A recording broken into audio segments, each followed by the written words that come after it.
মীর আরশাদুল হক, যুগ্ম সদস্য সচিব, জাতীয় নাগরিক পার্টি। আপনাকে আলোচনায় স্বাগত।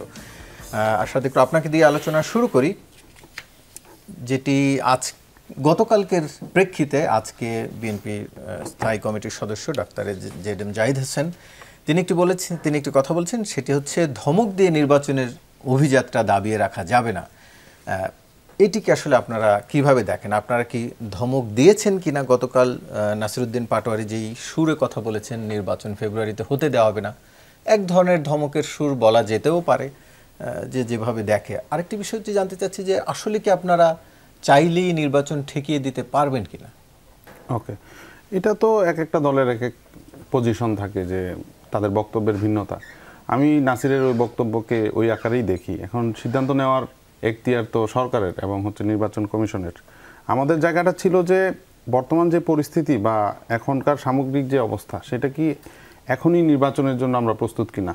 যে এত লম্বা সময় যে সংস্কারের জন্য যে আলোচনাগুলো হলো, ওগুলা আপনি যদি ফিল্ডে দেখেন, যে আমাদের প্রশাসনের জায়গাগুলোতে আমরা যেরকম দেখি যে এক প্রকারের এখন থেকেই একপাক্ষিক আচরণ, মানে ওনারা এইভাবে আচরণ করে যে পরে তো অন্য দল ক্ষমতায় আসবে।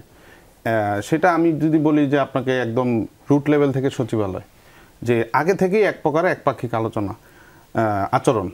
পাশাপাশি আপনি দেখেন আজকে এতগুলো কতদিন পর নির্বাচন হলে পরিবর্তন হবে বলে মনে করেন? হ্যাঁ, সেইটার কথাই আসছি, যে আমাদের পক্ষ থেকে যে দাবিটা ছিল যে একটা মিনিমাম লেভেল প্লেইং ফিল্ড এবং যে নির্বাচনের প্রস্তুতি, সেই জায়গাটায় যদি আপনি দেখেন যে আপনার এখন এসে আমাদের শুনতে হচ্ছে জাতীয় পার্টির প্রধান, সে বলছে যে আওয়ামী লীগের নির্বাচনে যদি অংশগ্রহণ না হয় সেক্ষেত্রে নির্বাচন ফেয়ার হবে না।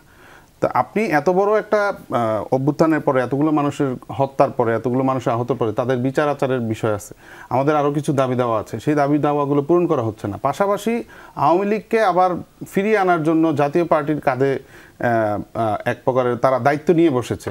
সেই জায়গা থেকে তাদের ব্যাপারে কোনো আলোচনা নেই। সেই নির্বাচনী যে আপনার আইন শৃঙ্খলা পরিস্থিতি, সেগুলোর কোনো প্রস্তুতি নাই। তাড়াহুড়ো করে যেন মানে ফেব্রুয়ারির মধ্যে ইলেকশন দিয়ে দিতে হবে। আমরা আসলে ফেব্রুয়ারির মধ্যে হলেও আমাদের সমস্যা নেই। আমাদের সমস্যা হচ্ছে আমাদের হাতে যে সময়টা আছে, এই সময়টাকে আপনি নির্বাচনের জন্য আপনার প্রশাসনকে, আপনার নিরাপত্তা পরিস্থিতিকে এবং আমাদের যে দাবিগুলো ছিল, সংস্কারের যে দাবিগুলো, সেগুলোকে একটা পর্যায়ে নিয়ে আসেন, যেটাতে আমরা সন্তুষ্ট হব এবং আমাদের মনে হবে যে এখন নির্বাচন করা সম্ভব। এই মুহূর্তে আমরা যেটা মনে করি যে এখনই যদি তাড়াহুড়া করে ফেব্রুয়ারির মধ্যে ইলেকশন দিয়ে দেয় এবং এই কাজগুলো বাকি রাখে, তাহলে আমার মনে হয় না যে মাঠ পর্যায়ে নির্বাচনটা সুষ্ঠুভাবে করা যাবে আর কি।